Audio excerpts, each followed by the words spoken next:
gumiginaw na dito, pero ayokong lumabas. Huwag kang mag-alala. Meron akong kumot. Maraming kumot. Kumot ng pagmamahal ni Papa God. Kaya okay lang ako. Sino ba namang hindi magiging okay nun, 'di ba? Tsaka ang init kaya sa labas. Nasa isip ko palang nasistress na ako. Ayos. Pero minsan, kailangan ko talagang lumabas para gawin yung kailangan. At para na rin harapin at malaman yung buong katotohanan. Kasinungalingan, pati na rin yung kasalukuyan, hindi ko mawari kung ano man. Hindi ko talaga to gusto. Kasi yung init nito, para bang handang lamunin ako ng buong buo. Pero alam ko, hindi ito mangyayari kahit itodo pa to. Kasi ako'y protektado. Siguro nga, wala akong pagpipilian. Kundi, harapin kung ano ang nasa harapan.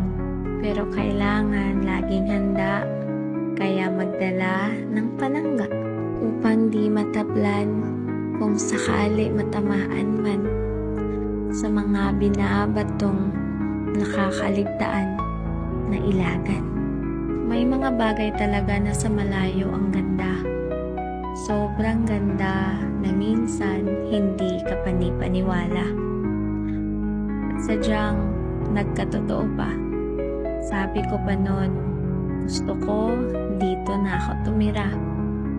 At ngayon, nandito na ako nakatira.